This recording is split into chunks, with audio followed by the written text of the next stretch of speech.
Mesdames et messieurs, nous sommes avec M. Ben Abdallah, cofondateur de la mosquée du Québec. Il est aussi l'un des piliers des membres de cette mosquée-là. M. Abdallah, 5 ans après, quels sont vos sentiments vis-à-vis de ces événements-là? C'est toujours, le souvenir est toujours douloureux, hein, mais à travers cette douleur, nous cheminons, il y a des choses positives qui arrivent, nous remontons la pente, après il y a des insultes, nous redescendons et je pense que la vie va nous conduire à ce que le bien va gagner, tout compte fait. C'est très très difficile pour nos femmes qui ont perdu leur emploi à cause du voile. C'est très difficile pour elles de voir qu'elles ont passé toute une vie, peut-être la moitié de leur vie à étudier, puis elles n'ont pas la possibilité de reprendre le travail. Mais elles ont nos honneurs, et puis tout va passer. Les lois ne sont pas perpétuelles. Il y aura d'autres hommes et d'autres femmes de bonne volonté qui vont changer les choses pour qu'on puisse tous vivre dans ce pays qu'on a choisi. Comme vous, comme moi, on a quitté nos pays, mais on vit ici. Mais il y a une chose, c'est que nos cultures vont s'additionner. Moi, si j'ai quitté mon Algérie natale, l'Algérie est toujours dans mon cœur. Et je traduis cette Algérie à travers les gestes que je fais pour ramener ma culture qui s'ajoute à la culture d'ici, pour en faire un beau pays. Et nous ne voulons que la paix dans le pays dans lequel on vit. On a tous les éléments pour qu'on puisse vivre en paix. Alors pourquoi une discrimination à cause de la religion? Pourquoi une discrimination à cause de la couleur? Quelle est la différence? La différence, elle n'existe pas. Et on est tous faits pareil, on aspire tous à avoir le bien-être pour nous, pour nos familles, pour nos enfants, et puis pour la société dans laquelle on est. Personne de nous qui sommes les nouveaux arrivants, comme vous, comme moi, n'avons troublé la société. Jamais, on n'a jamais fait ça. Alors pourquoi on ne nous aime pas? Alors on appelle ceux qui pensent que nous, les nouveaux arrivants, on n'a pas droit de citer. Que vous vous trompez, venez, nous vous tendons la main, venez discuter avec nous et vous allez découvrir qu'on est comme vous et qu'on peut additionner nos cultures pour en faire une plus belle encore, Inch'Allah. Monsieur Abdallah, il y a une question qui n'a pas été abordée parmi tout ça, c'est la question de la prise en charge des familles des victimes. Oui, Comment est-elle organisée, la prise en charge des familles des victimes? Ça, il y a aussi un nœud qu'on doit desserrer. Et nous, en tant que responsables de la mosquée, etc., on n'a pas droit à faire valoir ce que les blessés et les rescapés n'ont pas obtenu. Mais ils sont coriaces, donc ils sont en train de pousser pour convaincre l'IVAC à ce que leur dossier soit révisé afin qu'ils puissent avoir un minimum, parce que c'est des gens qui ont été déséquilibrés dans leur vie. Hein. Il y en a qui ont beaucoup de difficultés de reprendre leur poste, d'avoir des difficultés. Ils n'arrivent pas à remonter. Donc ils ont besoin d'un minimum vital de suivi psychologique, de médecins, et quand ils s'absentent, il ne faut pas que leur salaire soit coupé, parce qu'ici, quand vous vous absentez et que vous avez consommé vos journées de maladie, vous tombez sur votre réserve.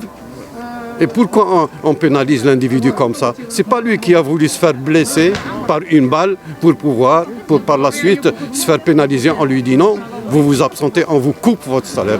Qu'il ait une compensation quelque part pour qu'ils puissent continuer à vivre décemment. C'est tout ce qu'ils demandent, les gens.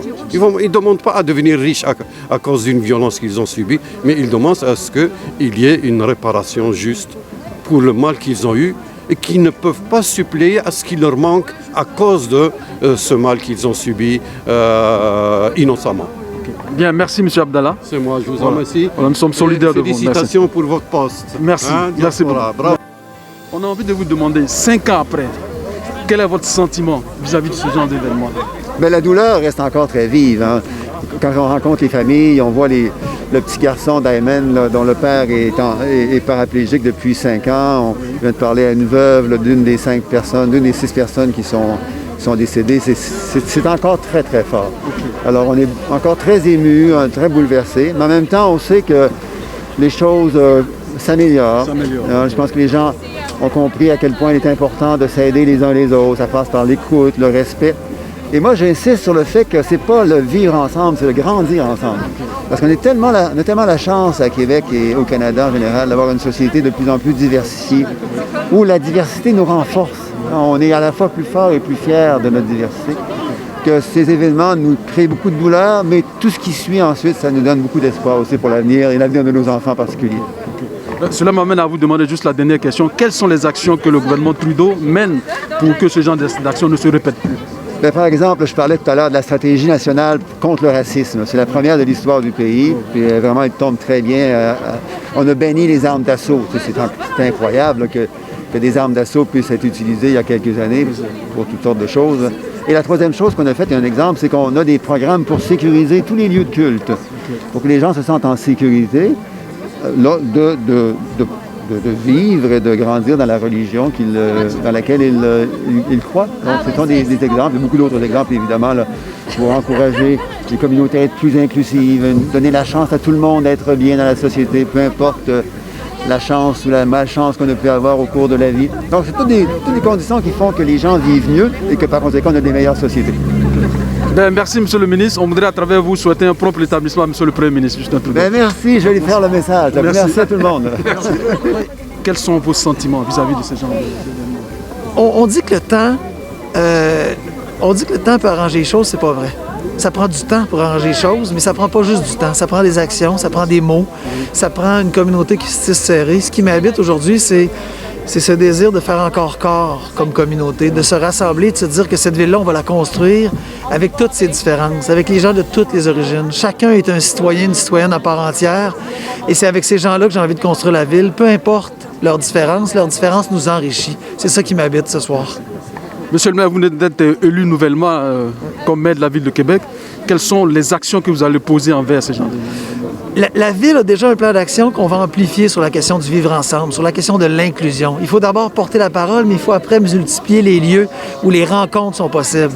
Pas les lieux où les gens d'une communauté se réunissent, sont déjà capables de le faire. Les lieux où les communautés se réunissent, les lieux où les gens partagent, les lieux où les gens apprennent à qui es-tu, mon frère, qui es-tu, cet ami, qui es-tu, ce voisin, pour qu'on puisse ensemble tisser des solidarités. C'est ça que la Ville doit faire. Avec ses employés, avec ses citoyens, multiplier les lieux, offrir des tribunes, donner aux communautés des endroits pour être, pour devenir, pour participer. C'est ça une ville inclusive. Merci, Monsieur le maire. Merci à vous. Merci, bonne chance. Tous ensemble. Merci, bonne chance. Messieurs. Mesdames et messieurs, nous sommes avec Mariam Bessiré, l'une des organisatrices en chef de ces événements-là. Mariam, 5 ans après, qu'est-ce qu'on peut retenir de tout ça? 5 ans après, on peut retenir énormément de solidarité qu'on a absorbé avec beaucoup d'énergie. On peut retenir une mobilisation, mais on peut aussi retenir un manque d'action politique.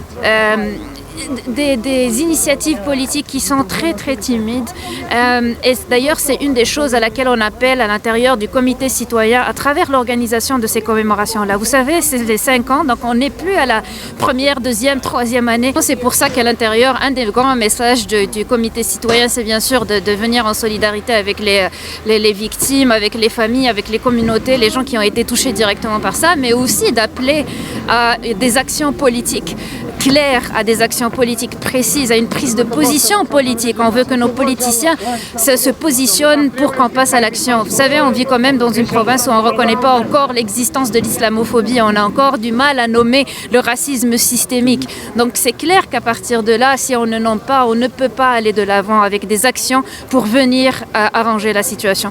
Voilà, donc c'est pas mal. C'est comme ça qu'on travaille. On travaille sur 2 axes, c'est-à-dire la solidarité, le devoir de mémoire, mais aussi le devoir d'action qu'on porte et pour lequel on interpelle nos politiciens et politiciennes. Mariam, merci beaucoup. Merci et nous sommes solidaires pour vous. C'est gentil, merci beaucoup.